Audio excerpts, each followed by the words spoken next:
las ramas posteriores.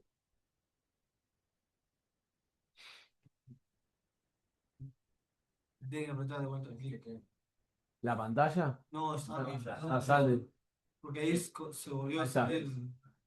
Y los ramos posteriores de esas divisiones anteriores son un poco más posteriores y externas y forman el componente tibular o peroneo o ciático popliteo externo. Esto tiene alguna importancia cuando usamos el neuroestimulador, porque hoy en ecografía no tiene, y ya viene, o sea, eso ya viene dividido, por más que anatómicamente se vea como uno, viene dividido de antes, ¿no? Eso tiene una importancia sobre todo si usamos el neuroestimulador. ¿Por qué? Nosotros, que yo aprendí anestesia regional con el neuroestimulador, sabíamos cuán lejos y cuán cerca estábamos del nervio según la estimulación que hacía. Entonces, si yo voy a tener, por ejemplo, voy a hacer un bloqueo alto, ¿no? A nivel del muslo, la cara posterior del muslo. Y yo con el electroestimulador tengo una flexión plantar o extensión, eso va a ser componente tibial. Yo quiere decir que estoy más cerca de lo interno que de lo externo. Y según esa respuesta, yo me iba moviendo. En función de eso, qué es importante de cada uno de los componentes? Fíjese, el componente tibial es más grande, en general tiene más fibras nerviosas y da inervación motora de todos los músculos de la cara posterior del muslo, menos la cabeza del bíceps femoral, que es parte, eso lo da el peroneo común. Cuando se dividen en dos, a nivel del hueco popliteo, la porción tibial se va para atrás, inerva todos los músculos de la región posterior de la pierna y es la encargada de hacer la flexión plantar, hacer esto así. El peroneo se va para afuera y para lateral y es encargado de inervar todos los músculos de la cara anterior. Fíjense, por eso es la importancia, la diferencia de tamaño entre los dos componentes. De hecho, el componente tibial es mucho más funcional que el peroneo. El componente tibial tiene que hacer más fuerza para el desplazamiento que el peroneo que solo lo tiene que levantar. A nivel cutáneo pasa algo parecido. La cara anterior del muslo es toda por inervación femoral, no, por eso es otro nervio. Y la cara anterior de la pierna es territorio del peroneo común. Lo mismo que la cara posterior, que es territorio del tibial, ¿sí? Que es apoyado. Salvo la cara interna de la pierna, que es una rama del safeno, rama del femoral, ¿sí? Que es esa partecita del maléolo interno y la cara interna de la pierna que no lo cubre el cielo. Es importante saber, bueno, esto es lo que decía, la parte cutánea, la parte motora. Y es importante también tener en cuenta un poco la parte de los osteotomas, qué inervación tiene sobre los huesos. Fíjense que la cara anterior del fémur no tiene nada de inervación en ciático, solo parte de la cara posterior, la cara interna de la rodilla, solo la cara interna y posterior de la rodilla, y de la pierna, sí, pierna y pie, es todo. ¿Por qué es importante esto? Más que nada, sobre todo a nivel de las articulaciones. Las tres articulaciones, las dos primeras articulaciones del pie, el componente de inervación sensitiva es bien mixto. Tanto en la cadera es obturador ciático y femoral, y en la rodilla es también femoral, ciático y obturador, porque hay un cachito acá adelante de la cara interna de la rodilla que es obturador. Es muy difícil que si yo no hago un bloqueo 3 en uno o un bloqueo subaracnoideo, que yo pueda bloquear completamente la articulación de la cadera o de la rodilla bloqueando los nervios. Yo tengo que bloquear los tres nervios. Y de hecho después lo vamos a discutir a ver si tiene sentido hacer eso, bloquear los tres nervios. Bueno, ¿para qué sirve? Es uno de los bloqueos más efectivos, sobre todo para lo que es la analgesia de la cara posterior del muslo, para pierna y para el pie. Se puede hacer como estrategia de pre-anestésico o como analgesia postoperatoria y me da la posibilidad en algún lugar del nervio ciático, ya lo vamos a ver, de dejar un catéter para analgesia continua. Indicación muy buena para la amputación y sobre todo para la prevención del miembro fantasma, junto con los gabapentinoides 3 a 5 días antes. Es la mejor estrategia para prevenir el síndrome del miembro fantasma. ¿Se puede hacer bajo anestesia general? Sí, hoy sí, en algún momento no estaba recomendado hacer anestesia general. Se puede hacer sobre todo si se usa neuroestimulación y si se usa ecografía. ¿Sí? No estamos no es prohibitivo. Y Se puede utilizar como alguna estrategia para cirugía de rodilla, como analgesia, sobre todo si lo que tomas es la parte posterior. En general no es una buena indicación. ¿Alguna vez vieron esa cirugía? No? Es una de las cirugías más dolorosas del miembro inferior, que es la de elongación de miembros. ¿Duele? Sí, ¿Duele? no, ¿Eh? pensé que era un politrauma. No, no, no. Bueno, puede haber politrauma, sí, pero esa es una de las más Para ser dolorosas. más alto, ¿eh? ¿Cómo? Me regalaron. ¿Qué hacen? ¿Qué? A mí me hicieron eso. No me acuerdo. No sé. Yo una sola vez la vi. No, un sentido. La larga en el fémur, la larga la tibia. Y el resultado son tres, creo que 3 a 5 centímetros. Si ustedes agarran la bibliografía clásica de bloqueo nervio ciático, van a ver una clasificación que en realidad estaba dado por parámetros anatómicos y modelos de abordaje, digamos. Y eso es bastante antiguo, pero siempre que lo van a leer, lo van a ver.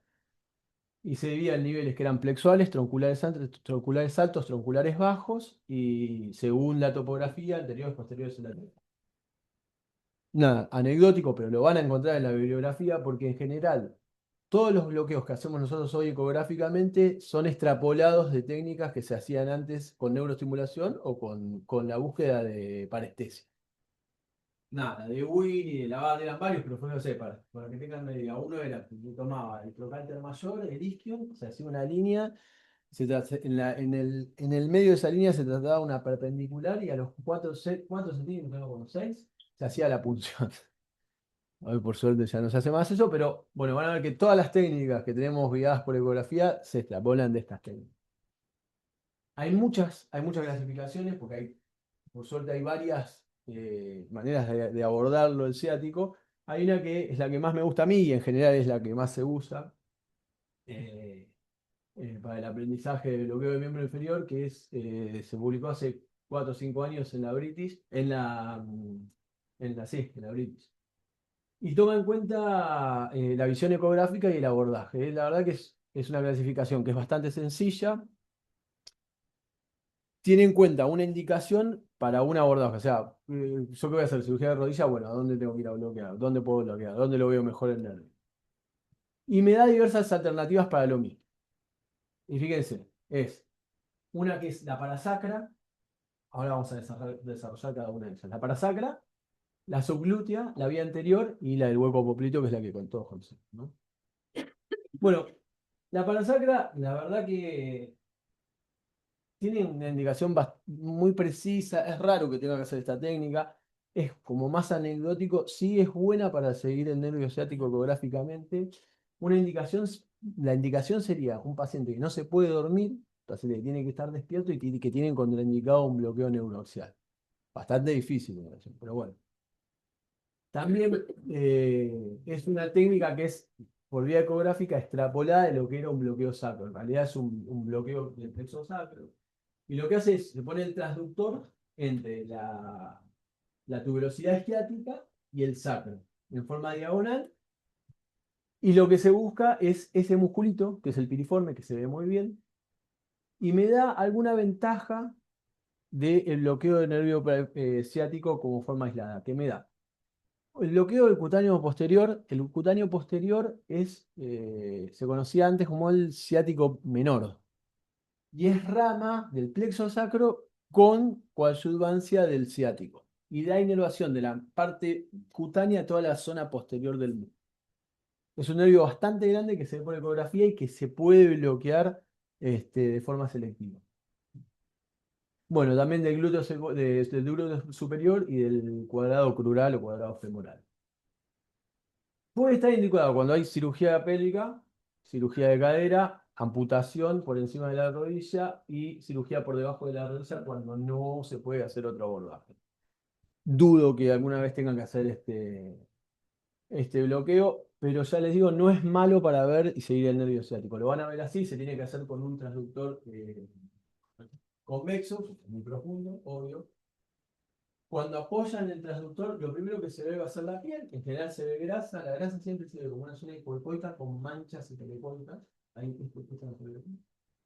El glúteo mayor es el primer músculo que se ve, inmediatamente por debajo del piramidal, y el piramidal tiene porque lo pueden buscar también en otro abordaje de ciático, van a ver que el piramidal tiene la característica de siempre verse como más hipocoico que el glúteo mayor. No sé por qué, pero se ve más hipocoico, y se ve, ¿eh? Y dice que sería es el piramidal como se ve ya en la primera parte. Inmediatamente por debajo, el plexo sacro, o la salida del plexo sacro. Y van a ver por debajo del plexo sacro una imagen hipocoica grande, que es la acotadora sacra. Siempre, siempre, en estos bloqueos, en los bloqueos que vayan a hacer, si ustedes pueden buscar un parámetro óseo, es lo mejor. En este caso, el parámetro óseo es el sacro del medial y el isquion lateral. Ya les digo, esto es un bloqueo que no creo que hagan, pero bueno, si quieren buscar el nervio ciático a ese nivel para seguirlo, deberían empezar por ahí. Y ya les digo, viene de una técnica antigua, muy antigua, que se llama técnica de Casal, que nosotros la hacíamos, que se trazaba una línea entre el coxis, el espina ilíaca postero superior, una perpendicular y se hacía la punción a los 4 o 5 centímetros. Como que donde decían en el cuadrante que no había que dar la intramuscular, bueno, ahí se hacía, con búsqueda de paredes. De hecho, en la bibliografía ustedes van a ver la mayor cantidad de lesiones neurológicas por bloqueo periférico se dan en el nervio ciático. Pero es porque no se hacían bajo ecografía o neuroestimulación. Después por eso no tiene otra explicación. Ya casi ha bajado mucho la tasa de lesiones. Sin embargo, tiene complicaciones, la vamos a ver. El subglúteo, ¿hicieron alguna vez? ¿Esto lo hicieron alguna vez? ¿Lo buscaron? Este está bueno. Este ya, de acá en adelante ya empieza a estar bueno. Este está bueno y es sencillo porque se puede hacer con el paciente costado. En realidad, lo ideal es hacerlo con el paciente con decúbito ventral, porque tiene mayor exposición, pero se puede hacer con el paciente en decúbito lateral. Y aparte, la posición del ecógrafo queda bastante cómoda, que es en la línea del glúteo, ahí en la cola, en la rayita de la cola. Y se ve muy bien, porque es un plano muscular, mientras más músculos haya, los nervios se ven mejor. Entre más planos musculares haya, se ve mejor el nervio. Y hay un espacio que es también definido, que es entre lo que sería el borde anterior del glúteo mayor y el posterior de otro musculito, que es un flexor de la cadera, que es el cuadrado femoral. Se busca en ese espacio y la verdad que se ve bastante bien. Si lo quieren buscar, búsquenlo porque se ve bien. El transductor no necesariamente tiene que ser convexo, puede ser con un transductor lineal. Lo que se recomienda es, en estos tipos de bloqueo, en el sacro también, hacerlo con Doppler porque hay vasos grandes. Bueno, la aguja entra en plano lateral, pues entra en plano medial, tratando de buscar la fascia y no el nervio. Lo mismo. Esto es una imagen de un convex. Lo primero que se ve es el glúteo mayor, es un músculo, si lo buscan, si lo pueden ver con un convex, si lo escanean lo van a ver, y por debajo el cuadrado femoral o cuadrado ocular. Entre el plano de los dos está el nervio ciático. Inmediatamente por dentro ya aparece la cabeza del bíceps femoral. Es bastante sencillo, así lo describe Nisora. Fíjense cómo se ponen las ondas, se puede hacer con un lineal. Si el paciente no es gordo, se puede hacer con un lineal. Esto que yo digo es la grasa. Esto es grasa, que se ve generalmente hipocoico con vetas hiperecuentas. Fíjense la diferencia con el músculo. El primer músculo que aparece es el glúteo mayor. Y el ciático se ve que a nivel alto, el ciático siempre se ven como triangulares. Esta es la descripción del artículo que yo le di. Yo le voy a dar uno nuevo, uno que. Ah, bueno, está lo mismo. Ahí está con la imagen, como sería inmediatamente por debajo del glúteo mayor. Si el transductor, en vez de apuntar a la pelvis, lo ponen más perpendicular al fémur, si hacen esto así, sobre el paciente, aparece en la cabeza del semitendinoso y del bíceps femoral. ¿Entienden? Son los dos músculos isquiotibiales que se van poniendo por detrás del glúteo. En ese triángulo aparece el centro. A este nivel es fácil de buscar y es fácil de bloquear. Esto es una buena alternativa si, por ejemplo, no pueden hacer un hueco completo. De hecho, si ustedes ponen el transductor en el eje largo del ciático, se ve así. Y búsquenlo porque se ve. Se ve y es un buen lugar para bloquearlo. La verdad que es un buen lugar, mucho plano muscular y fascia paraneural, que ahora vamos a hablar, bastante grueso. De hecho, si quieren ser un poquito más finos sobre el bíceps, la cabeza del bíceps, se puede ver el cutáneo posterior o el ciático menor, que yo le decía que da inervación de toda la cara posterior del músculo. por lo que van a crear, no es un buen abordaje para hacer una analgesia o una anestesia de la cara posterior del mundo. No lo es. No lo es porque en general los ramos ya fueron dados bastante más arriba, casi a nivel del plexo. Lo dejaría por si no pueden hacer un buen hueco popliteo o para seguir el nervio ciático. Yo les recomiendo que los escaneen a ese nivel y se ve bastante lo mismo. Para analgesia o anestesia de pie y tobillo y para cara posterior de rodilla o amputación. Hoy les comentaba varios artículos comparan digamos, la combinación de bloqueos, en este caso fue un ciático o un femoral, para una analgesia. Por ejemplo, esto creo que era para una osteotomía de tibia proximal. Y después que hubo varias revisiones de este artículo, que esto creo que fue del año 23-24, hay algunas recomendaciones que me parecen que están bastante piolas por lo siguiente. No es necesario, sobre todo en una articulación, salvo que sea en la cadera y hacer un bloqueo facial, bloquear todos los nervios de la articulación. Quizás es más efectivo hacer un bloqueo, por ejemplo, un bloqueo, me voy a ir del tema. Por ejemplo, es más, vieron en el plexo braquial, cuando se hace cirugía artroscópica de hombro, es más efectivo hacer un bloqueo del tronco superior y una analgesia multimodal que por una cuestión de eficacia y seguridad hacer un bloqueo interescalénico. Con esto pasa parecido, por ejemplo, la rodilla, casi los 2/3 de la inervación de la rodilla son femoral. Y, y de ello una buena parte es el safeno. Entonces, en una cirugía de rodilla, sería bueno hacer un safeno y sí, lo que se recomienda es acompañarlo con una buena analgesia multimodal. Pero es mucho más efectivo que hacer 2 o 3 bloqueos de nervios separados. La otra vía, habíamos visto entonces, la parasacra, la subglútea y esta es la vía anterior. Esta vía anterior, esto está, sigue la imagen anterior que está visto desde atrás, ¿sí? La vía anterior porque viene de lado. Esta es una buena vía de abordaje y se ve muy bien. Lo que tiene que, la desventaja es que es bastante profundo. ¿Lo han escaneado esto alguna vez, el ciático por vía anterior? ¿Lo han intentado escanear? Necesitan un Convex. Tiene la ventaja que el paciente está en supina y se usa mucho en trauma. Yo una vez hice uno de estos en un paciente que tenía un tutón externo en la pierna y el flaco había salido a andar en moto, había tomado, estaba vomitando, bueno, estaba y bueno, nos acordamos de este bloqueo, hicimos un bloqueo y funcionó bien. Funcionó bien, porque van a ver que es bastante sencillo. Pero sí la técnica es avanzada porque está muy profundo el nervio ciático es muy anisotrópico. Anisotrópico quiere decir que cambia alguna característica física de lo que sea, en este caso del nervio, según cómo lo mire yo. Entonces, según como yo ponga el ecógrafo, se puede ver distinto. A ese nivel es re anisotrópico. Yo hago así y parece como que desapareció. Y es muy difícil de ver la aguja por el ángulo que yo tengo que entrar. Tengo que entrar muy pegado al transductor. Yo les voy a hablar de eso también. Y es bastante difícil de ver la aguja. Y algo que agrego es que a ese nivel están los vasos femorales, aunque se ven bien, pero también es bastante recto.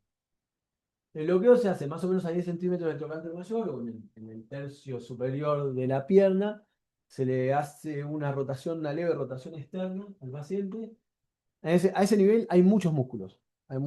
Están todos los músculos del cuádriceps, son un montón. No es necesario que lo identifiquen cada uno, pero sí que sepan que hay 3 componentes. Un componente anterior, que va a ser sartorio, el vasto anterior, el vasto interno,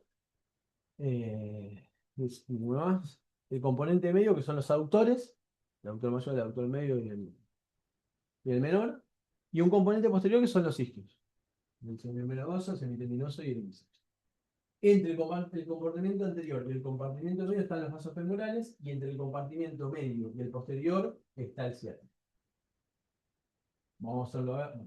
Acá están todos los musculitos, que ya les digo, no es necesario que los identifiquen. Si esos 3 componentes, acuérdense, entre el componente anterior y el componente medio están los vasos y entre el componente medio y el posterior está el ciático. Si yo transfiero esa imagen, lo que voy a ver es lo mismo. Primero siempre intentar buscar un parámetro grande, lo óseo. Fíjense el cono de sombra posterior que hace el borde anterior del fémur, que es aquel que está allá. El sartorio o toda la masa del componente anterior, inmediatamente por debajo de los vasos. y ahí abajo de los vasos, al lado del fémur, el ciático. Arriba del componente posterior. La verdad que este es difícil de hacer, pero es muy fácil de ver. Y hace poquito hubo una descripción que está bastante buena, porque fíjense, si ven la mitad de la imagen para arriba, es como un bloqueo de Safed. ¿Entienden? Que es el sartorio sobre el componente. Bueno, eh, hay una buena estrategia que es hacer una punción para ir a buscar el componente ciático, subir y cuando uno sube pasa por el ciático y hace el bloqueo de los dos, del safeno y del ciático. Pero sí o sí hay que hacerlo con un convex, porque si no, no se ve. No sé. Pero con el convex se ve bien. La dificultad es, la verdad, es el ángulo de la aguja. Casi que no tienen espacio para meterse entre el fémur y el transductor. Y si se van a ir del otro lado del transductor, van a agarrar los vasos. Entonces, es bastante difícil, pero bueno, es un bloqueo que yo intentaría, es bastante seguro. ¿No? Bueno, esta es otra imagen parecida. Bueno, si encuentran una imagen así, la ponen en el feed. No se ve, no se ve tan así. Pero, claro, pero sí lo mismo que les digo, busquen un parámetro óseo, en este caso el fémur, y si tienen Doppler, úsenlo para identificar los bases. Y fíjense, inmediatamente por encima, lo mismo, el componente isquio, y entre el componente aductor se encuentra el centro. Este es un bloqueo, que decían, ¿dónde va? Acá no tenés espacio para la aguja. No hay casi espacio, y la aguja tiene que ser por lo menos de 15. No sé.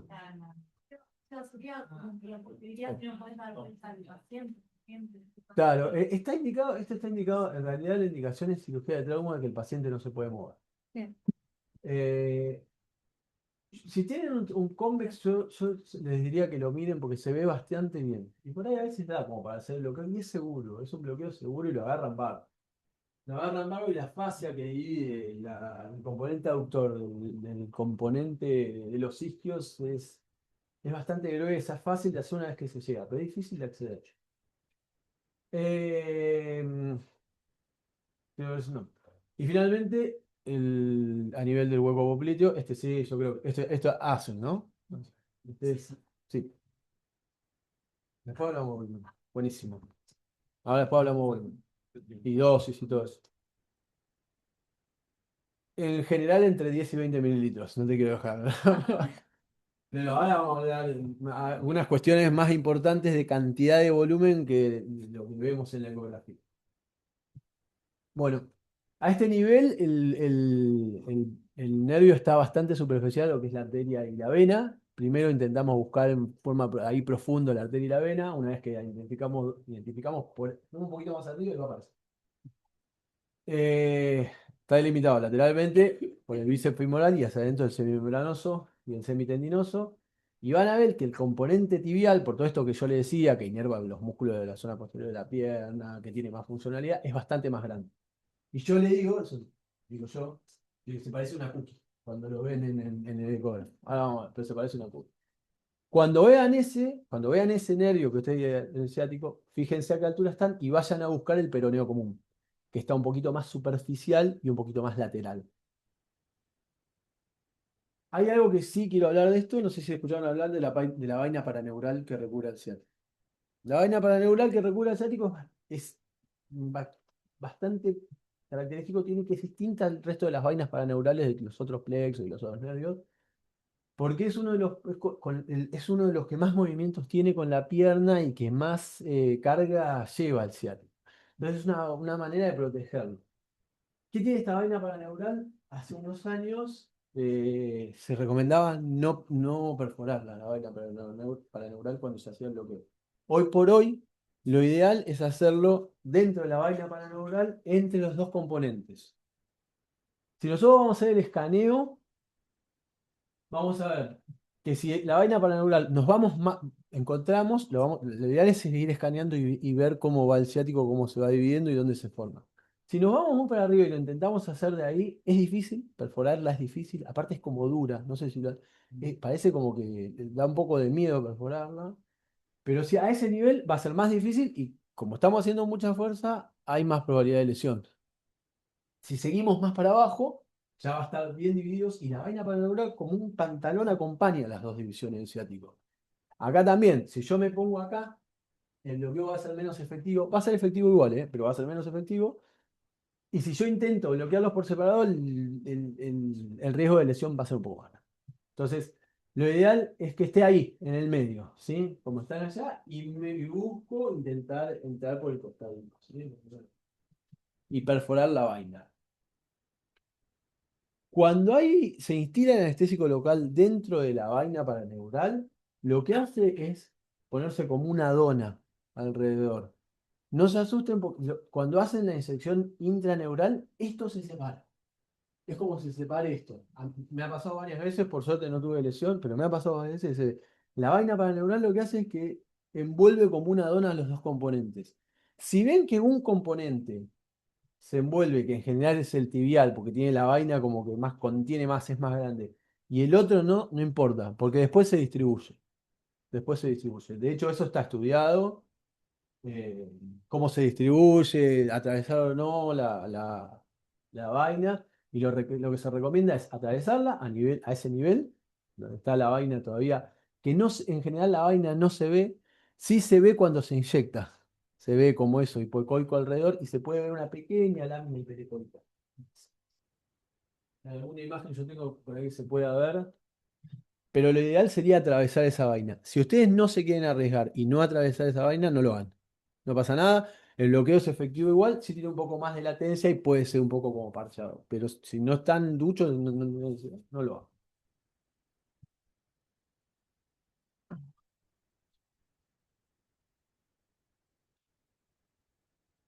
Me falta una diapo. Sí, bueno, me falta una diapo. En realidad los abordajes puede ser con el paciente en posición supina. El paciente va a estar así y se le eleva la pierna y se pone por ahí. Es el más recomendado, a mí me parece bastante incómodo, y se entra por lateral, a mí me parece incómodo, yo prefiero poner el paciente en lateral, con la misma visión, y abordaje lateral, por arriba, y también una que es cómoda es con el paciente en posición de muy dorsal, pero eso es más raro que puedan poner el paciente así. ¿Qué pasa con el ciático? A veces es difícil de ver. ¿Les pasa eso? Que a veces es difícil de ver el ciático. Bueno, vamos a ver, ¿eh? Y no eso, man. En obeso, sí, a veces es difícil de ver. Yo a veces no es uno de los. Como usted dice, es muy anisotrópico. ¿Cómo me tallan? Sí. Sí, es muy anisotrópico. Ahora por eso vamos a hablar de cosas que podemos saber. Algunas cosas las podemos llevar para otros bloqueos también. Los chicos que por ahí han estado conmigo, yo insisto bastante en esto, porque para mí preparar la cancha para el bloqueo es más importante que el bloqueo, para ver, lo más importante para el bloqueo. Lo principal, la ergonomía. O sea, cómo voy a ubicar el ecógrafo y el paciente en posición para bloquearlo. Lo ideal, hay dos técnicas, que es along the axis o across the axis. Eso es cómo voy a poner yo el transductor, pero lo ideal es que sea pantalla, paralelo paciente, paralelo transductor, paralelo hombros. Manos, obvio la mano hábil la que agarra la aguja, la mano inhábil la que agarra el transductor, y si pueden estar apoyadas, mejor sobre algo, porque los movimientos más chiquitos van a ser mejor si las manos están apoyadas que si están en el aire. Intentar de ver la aguja antes de avanzar, ingresar 2 o 3 centímetros, e intentar de ver la aguja antes de avanzar. No mover tanto la aguja, mover más el ecógrafo. Si no se puede, tratar de ver el desplazamiento tisular. Cuando ven el desplazamiento tisular, ahí están a 1 o 2 milímetros. O sea, con mínimos movimientos deberían ver la aguja. Hoy por hoy las agujas que hay, la de Brown, la Timoflex, todas esas se ven bien, se ven bien. Si ustedes ven el desplazamiento tisular, que es lo que en general más ven, si ustedes mueven muy poquito, movimientos muy leves el ecógrafo, en general la aguja aparece. Si les he dicho esto a ustedes, ¿no? 1000 veces hoy. Mejorar la visión de la aguja en función del ángulo de punción. ¿Qué pasa con las ondas de ultrasonido? Las ondas de ultrasonido emiten, pegan en una estructura y vuelven. Eso es el eco, eso es un eco, y según cómo vuelven es como leen. Mientras más paralelo esté el objetivo, más ondas de ultrasonido van a volver al eco. Entonces, mientras más paralela esté la aguja, mejor se va a ver. Si yo me acerco mucho al punto de punción, el ángulo va a ser grande. No pongan la aguja tan pegada al punto de punción. Aléjenla un poquito del transductor. Yo le decía a los chicos siempre, lo ideal es poner el transductor, la aguja a 2-3 centímetros, también va a depender de la distancia que esté el objetivo, pero 2 a 3 centímetros, y entran en paralelo para perforar la piel. Entran en paralelo y ahí bajan la aguja. Mientras más paralelo más paralelo está la aguja, mejor es la visión. Y esto es lo que les digo, ¿no? Mover más el transductor y mover menos la aguja. Hacer pequeños movimientos con el transductor, tanto de tilt o de heel toe. ¿Escucharon alguna vez eso de heel toe? Heel toe es, digamos, sería como alejar el transductor del punto de punción. ¿Y qué me hace este efecto que yo les decía? De poner más paralela la aguja al transductor. Eso mejora mucho la visión de la aguja. Bueno, y la hidrolización, la verdad que para mí la hidrolización es fantástica. Yo sé que por ahí cuesta, pero es solo por una llave de 3 con un poquito de solución fisiológica. La hidrolización no solo previene algunas cosas como inyección intravascular, sino a mí me gusta mucho porque yo prefiero hacer un bloqueo fascicular que bloquea el nervio muy cerquita. Es mucho mejor hacer un bloqueo fascicular que bloquear el nervio cerquita. Lo mismo, la punta no es lo más hiperecogénico. O sea, a veces uno ve a lo largo de la aguja ve una parte y uno piensa que es la aguja. No, eso puede ser que no sea, porque va a depender cómo corta el haz de luz la aguja. Si la está cortando acá, el haz de luz va a ser esto, ahí va a ser la parte más hiperecogénica. ¿Cómo lo podemos hacer? Ver si es esa la punta. Con la hidrolización, tiramos, y si hay deslizamiento tisular en ese lugar es, y si no, no lo es. O con pequeños jabs. Pequeños jabs son estos movimientos. Ya veo dónde puede estar. Esto es lo que les hablaba. Lo ideal es buscar un plano facial. Muchas cuestiones de buscar el plano facial. Primero que hay mucho mejor distribución de anestésico local y bastante menos probabilidades de lesionar el nervio. Lo mismo hacíamos hoy para los bloqueos del abordaje anterior. Tratar de tener referencias grandes, sobre todo óseas y vasculares. Bueno, lo mismo, tener en cuenta y optimizar la anisotropía con estos pequeños tips. Y lo más importante es cómo la distribución, que es un poco cómo es la distribución, que es lo que le voy a aclarar después que preguntaba Anto. Lo ideal es que se distribuya tipo como una dona alrededor del nervio. Bueno, ¿cuáles son las complicaciones del bloqueo ciático? En general, hoy es un bloqueo seguro, antes se le tenía un poquito más de miedo, pero con la ecografía y con la neuroestimulación, la verdad que casi no hay lesiones neurológicas. Y se puede prevenir inyectando espacio y con algún monitoreo de presión, sobre presión. Ahora vamos a ver eso. ¿Cuáles son las complicaciones? Pueden ser el hematoma, sobre todo si hay punción de vasos sanguíneos, y es bastante frecuente en los pacientes anticoagulados. La anticoagulación no contraindica el bloqueo periférico, no lo contraindica, ¿sí? Pueden hacer en un paciente anticoagulado. La inyección intravascular, recuerden que la inyección intravascular siempre aspirar. La venosa puede ser inadvertida. La venosa puede ser inadvertida, por eso siempre inyectar lento. Y la toxicidad por anestésicos locales. Si no se pasan de las dosis, es raro la intoxicación por anestésicos locales. Siempre aspirar. Y tengan en cuenta que las múltiples punciones también pueden dar un LAS, una intoxicación. No tanto por inyección intramuscular, sino porque es como si fuera una vía de absorción más. Es como dar intramusculares. ¿Entienden? Entonces, eso puede dar una intoxicación por anestésico local. Yo creo que la más temida de todos que tenemos es la lesión neurológica, que puede ser tanto por inyección intraneural como toxicidad del propio anestésico local o de algún coadyuvante. La punción dural es rara, es algo en el plexo sacro, que haga un bloqueo de plexo sacro o parasacro. La inflexión, bueno, más vale vamos a hacer con técnicas asépticas. El bloqueo incompleto, que bueno, si la estrategia es anestésica, sí podemos tener un problema. Buen bloqueo del nervio ciático para hacer las tenorafias de Aquiles. Eso es un buen bloqueo. Bueno, ahí puede fallar, eso puede fallar. Y analgesia en realidad si es incompleta tampoco no tiene mucha importancia. Y hoy lo que se habla mucho es de esto de la debilidad prolongada, que hay que tener cuidado con las caídas. Hoy más del 70% de las cirugías son ambulatorias y hoy los pacientes se pueden ir con el miembro bloqueado de forma ambulatoria, no es una contraindicación. Pero sí hay que informarle al paciente que por ahí está con ese miembro dormido, que tiene que tener cuidado, cuándo va a volver a mover. Bueno, los cuidados de un miembro que está dormido. Y lo mismo los apoyos para la neuropatía de posición, tanto del intraoperatorio como del postoperatorio. Eh, ¿Qué hacemos? ¿Qué es lo que hacemos si tenemos una complicación? Sí, Siempre que lo podés ver con el paciente anticoagulado. sí. Eso lo está diciendo, porque tenía entendido que si están anticoagulado tenés que ver que tenga ring una vez de 1.5. Eso lo está diciendo para cualquier Bloqueo periférico. ¿eh? Sí, bloqueo periférico cualquiera. Cualquier bloqueo Sí. periférico. Sí, plexual o. Sí, Ok. no hay problema. Se puede hacer con el paciente anticoagulado con ecografía. Más. Con ecografía. Ok. Sí, no es contraindicación. Porque se considera que con la ecografía tenés mucha seguridad. Sí, sí. Yo hay bloqueos que no me mandaría a hacer, ¿eh? Eso ya es una persona. Claro, claro. Bueno, Y un supraclavicular. O por ejemplo, el bloqueo axilar. Yo el bloqueo axilar le tengo bastante. Tiene mucho gasto. Tiene muchos vasos. Mm. Tiene muchos vasos y muchos vasos que no se ven. Y por la propia cuestión de la técnica, uno tiene que comprimir. La vena axilar tiene a veces muchas divisiones que uno la comprime. Pero un ciático periférico a cualquier nivel. Salvo que, bueno, se vean cuando son los vasos, pero los vasos de los ciáticos en general se ven. Se ven. Se ven. No, profundo, sí. Sí. Eh, ¿Cuándo sospechamos? Esta es la complicación más temida.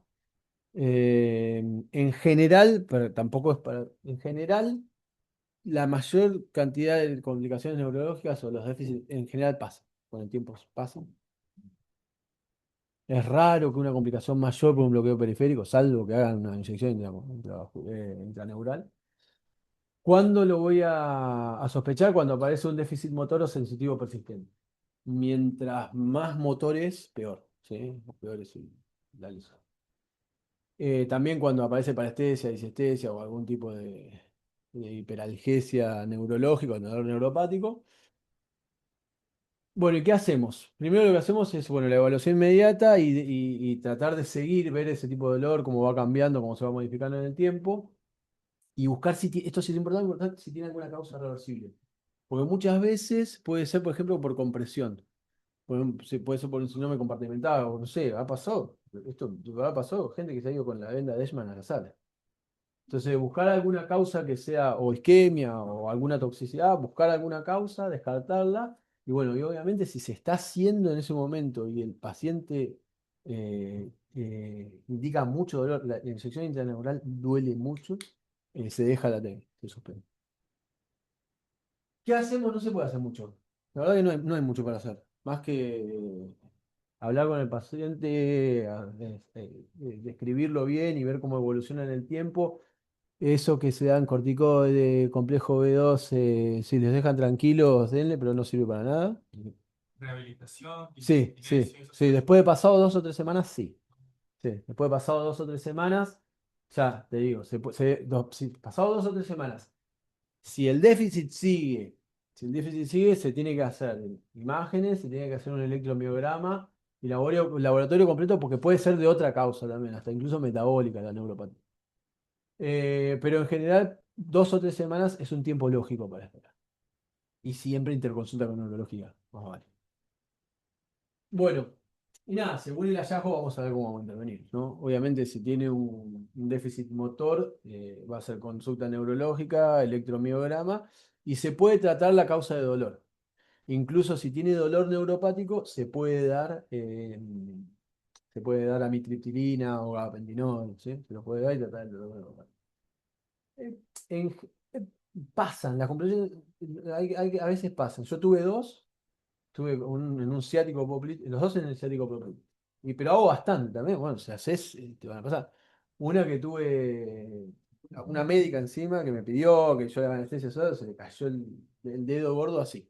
Digo, pasaron 3 semanas, electromiograma. El electromiograma también hay que hacerlo porque puede ser que no sea el bloqueo, sino que sea causa de la cirugía. Entonces ellos saben, con el electromiograma se determina a qué nivel está la lesión. Y bueno, eso después de 4 o 5 semanas recuperó. Y hace poco tuve otra también que tuvo una disestesia o una parestesia, que después primero empezó como una hiperalgesia, después una disestesia, o una parestesia, después una hiperestesia, que fue, hice dos, hice una fascitis plantar bilateral, y yo hice un bloqueo ciático bilateral y hizo las dos complicaciones. Las dos hizo una parte, la hermana del autor OPC, un compañero nuestro. También, lo mismo, me pidió que le haga yo. Tuvo, tuve, tuvo 6 semanas con dolor, bueno, después ya le preocupé más, la verdad. Pero, pero estuvo con altitina, gapentín y bueno, pasan, a veces pasan, pero yo creo que no hay que tenerle miedo. Si uno la técnica la hace bien y la hace con ecografía, no hay. Ya estoy terminando, ya me queda. Bueno, y se puede prevenir, obviamente, usando ecógrafo, usando agujas atraumáticas, tratar de usar la dosis mínima de anestésicos locales, no solo por la intoxicación, el anestésico local per se es neurotóxico.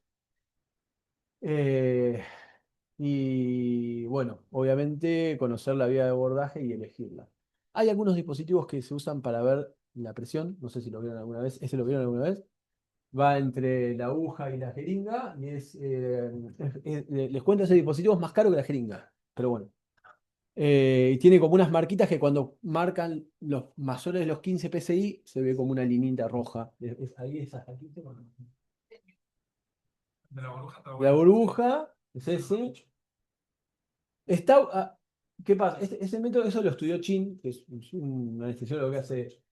Y primero lo que hizo fue simular en un Phantom una inyección intraneural a las presiones y le decía a muchos anestesiólogos que hagan, a ver cuánta fuerza hacía si se daban cuenta. La verdad, la mayoría no se daban cuenta que estaban intraneural. Entonces creó un método que es, se llena, en una jeringa de 20 se llena hasta 10 mililitros y se deja la burbuja de 10 mililitros. Eso puede ser compresible hasta 5 mililitros el aire. Después de 5 mililitros, creo que son más de 17 PSI o 15 PSI. Está bueno eso para ver, para tener un parámetro por lo menos de cuánto es mucho y cuánto está duro. Y bueno, no sé, puede ser. No, claro, pero con eso yo lo probé una vez y está bueno, te das cuenta más o menos. Bueno, anestésicos locales, ¿qué anestésico local usar? Nosotros en nuestro medio tenemos lidocaína, bupivacaína. ¿Ropi? ¿Tienen Ropi? Nosotros no, pero Ropi. Bueno, yo tengo Ropi en la clínica. La Ropi está buena. La dosis va a depender de la estrategia. En general, hoy por hoy, lo que se está tratando es no tener anestesia en regional, anestesias tan prolongadas. De nada sirve tener un bloqueo regional de 72 horas, antes en un principio se buscaba eso. La verdad que que tenga bloqueo motor por 48 horas, incluso hasta puede ser contraproducente para la recuperación. Sí se hace hincapié en que se prolongue la analgesia. De hecho, hay varias cosas bastante interesantes con eso. Hay algo que se llama rebound pain, que se hace una cirugía. Se hace con bloqueo periférico o sin bloqueo periférico, se estudia, ¿no? Y por ahí da un dolor de rebote si yo es un bloqueo periférico que si no lo hice. Bueno, muchos de estos va porque por ahí, por esta neurotoxicidad y por altas concentraciones, puede dar más rebound pain, más dolor posterior que no haberlo hecho. O sea, una vez que pasa el bloqueo, pasa que claro, nosotros no nos enteramos. Anduvo bien 12 horas, sí, anduvo fantástico en la zona. Y después o tiene dolor de miembro fantasma o cualquier cosa. En general, bueno, ya digo, depende de la estrategia. La lidocaína, yo no le encuentro ningún sentido hacer lidocaína al 1%, de verdad que no, porque ya, si uso lidocaína es porque no tengo en cuenta, no tengo en cuenta el cuánto va a durar, o sea que es para algo corto de baja nox, dolorosa. Y hacerlo al 2% lo único que me saca masa, hacerlo al 1% me saca masa, que la masa del anestésico local es la cantidad de anestésico local que hay por volumen. Va a depender mucho de del resultado que yo tenga. Mientras más masa tenga, mejor resultado voy a tener. Entonces, yo le quito masa, le saco latencia y le saco eficacia. Por eso yo al 1% no recomiendo. La bupivacaína sí, también, dependiendo de la estrategia, puse al 0,5 o al 0,15 o al 0,25. Hoy por hoy, por ejemplo, en bloqueo de nervio ciático, en el bloqueo del hueco popliteo, se recomienda hacer al 0,25. No tiene mucha lógica que el paciente se quede con 48 horas con el miembro, con la pierna con bloqueo motor. No porque se puede lograr la misma analgesia con dosis más bajas y obviamente con coadyuvante, ¿no? Con coadyuvante me refiero a vía oral. Al juego no muy bien. Y la ropivacaína que viene del 0,2 al 0,75%, hoy por hoy es lo mejorcito porque da esto que yo estoy hablando del concepto esto de que lo que se intenta es prolongar la analgesia y no tanto la anestesia. Y la bupivacaína, la ropivacaína no tiene tanto bloqueo motor como la bupivacaína. Por eso hoy digo, que hay hoy de evidencia actual en lo que es dosis y lo que es anestésicos es la ropivacaína, sería como de primera línea, bueno, pero si no tienen acceso no, pero bueno, pueden ser bupi a dosis bajas o a dosis media. Ten en cuenta que la dosis total en miligramos es mucho más importante que el volumen, tanto para lo que yo quiero hacer, para la analgesia, para la anestesia, como para la toxicidad. Es mucho más importante. Bueno, obviamente usar siempre la ecografía y evitar, por favor, la mezcla de anestésicos locales. No mezclan anestésico local. No tiene ningún sentido, ya está estudiado, es lo que yo le digo, baja la masa del anestésico local. Lo hacen porque dice que tiene menor latencia y que mejora la latencia. No, está estudiado que ni mejora la latencia ni prolonga el bloqueo. No se recomienda mezcla de anestésico local. Ya termino.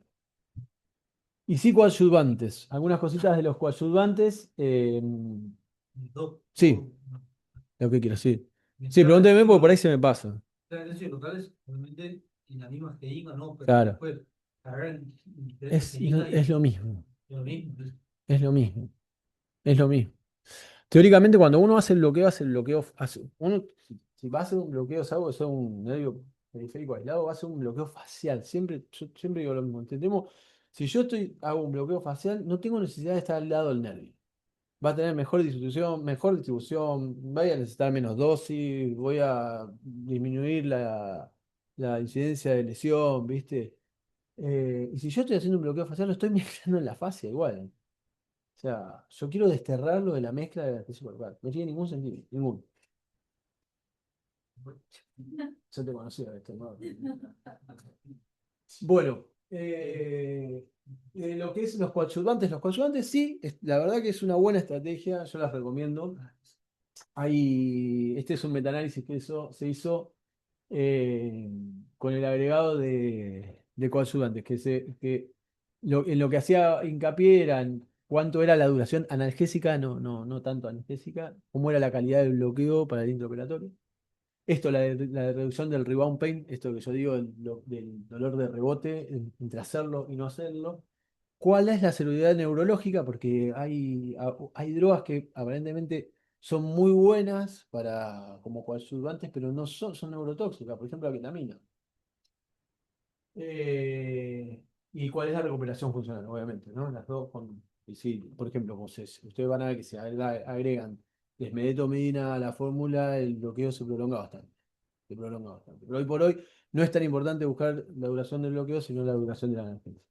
Y bueno, y la que más evidencia tiene y que mostró mejor perfil entre la eficacia y la seguridad, y sobre todo que yo lo puedo reproducir clínicamente. O sea, no estoy hablando de ponerle, no sé, ramapicina, no, es la dexametasona y la dexametasona endovenosa. Tanto endovenosa como la instilación con el anestésico tienen la misma eficacia. Y yo no la recomiendo la dexametasona porque ahí sí que hay una diferencia. Nosotros, y en los estudios no está, y eso no hay manera de saber, porque eso depende de la administración local, es cuáles excipientes tiene, qué excipientes tiene. Y en general las fórmulas de los estudios son fórmulas puras, son fórmulas puras. Entonces yo no recomiendo ponerlo adentro de la solución que van a hacer la inyección. Y la dosis, esto está estudiado endovenoso. Prolonga el bloqueo, mejora la calidad analgésica, todo, muchísima evidencia, es endovenoso. De 2 a 5 miligramos, ampolla, no, eso sí, muy bien. Hacen la ampolla endovenosa previo o durante la cirugía, ¿sí? Mejora. Y después, otra droga que también tiene bastante evidencia es es la desmedetomidina. La desmedetomidina también, por vía endovenosa, se puede hacer también en la solución para hacerlo dentro con el anestésico local. No lo recomiendo tampoco, por lo mismo. y endovenoso tiene la misma eficacia. ¿Sí? Sí, lo que demostró un poco mejor que la dexametasona es esto de la reducción del riboflavin, la desmedetomina. Entonces, yo que le recomiendo hacer la combinación de las dos. Desmetomina y dexametasona endovenosa. Aparte, a mí particularmente me sirve mucho para el intraoperatorio la desmetomina. Me sirve un montón, a dosis de una gama. Y bueno, nada, reduce un montón, mejora mucho la analgesia postoperatoria y también la incidencia de hiperalgesia secundaria. Sí, ¿Qué hace solo bolito de carga? sí, le hago una de la carga. desmedo. Sí, una carga. Sí, sí, sí, en 10 Muy bien. minutos. Una gama en 10 minutos. Y el tema con la Sí. adrenalina, que nosotros cuando mezclamos con lidocaína, generalmente la lidocaína es la que nosotros tenemos con epinefrina, Bien, pero no buenísimo. tenemos bupivacaína con adrenalina. Entonces, No por hay, ahí, no hay. va, No había, hace unos años, pero había una bupivacaína Claro, capaz que- ahora no hay. No, la verdad que hoy por hoy la epinefrina se puede hacer, es bastante seguro, más a esas dosis que está y la verdad que disminuye la latencia, mejora la calidad del bloqueo eh, y disminuye mucho la intoxicación, ¿viste? Por el tema de la reabsorción. Se puede hacer. En algún momento se decía que el nervio ciático tenía como la vasa vasorum bastante más chica que el resto de los nervios, por eso era más bien bolazo, eso nunca se llegó a no, sí, pero no hay una contraindicación formal de no hacer con adrenalina. Lo puedes hacer, sí, lo puedes hacer. Sí, lo puedes hacer. Pero ya digo, la recomendación que yo doy es con la combinación de desmetomidina Y dice que no. endovenos y listo. Y se olvidan. Y por eso van a ver que hay muchísimos trabajos, pero está lleno de trabajos de coadyuvantes dentro del ponerlo en anestésico local con magnesio, con clonidina, bueno, con epinefrina mismo. La verdad que si los pueden evitar, evítenlos, porque la eficacia que tiene la desmedeto y la dexa, endovenosa, y yo prevengo mucho la neurotoxicidad. De hecho, está demostrado que también mejora la ketamina. La ketamina mejora muchísimo.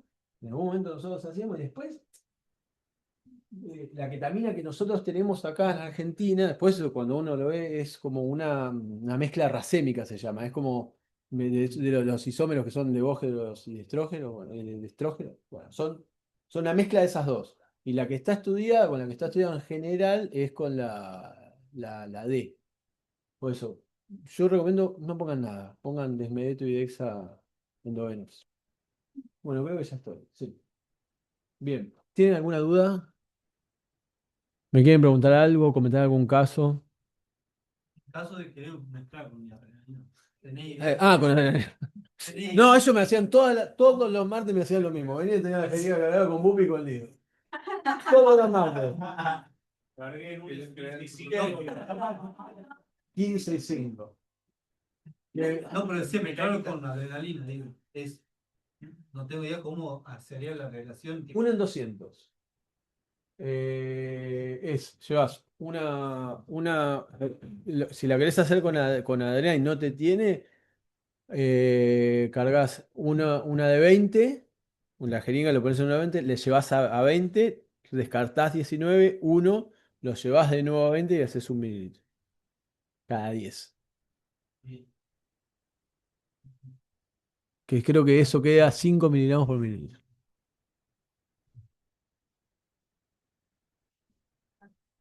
Sí, yo no le veo mucho sentido a disminuir la latencia. ¿Cuál?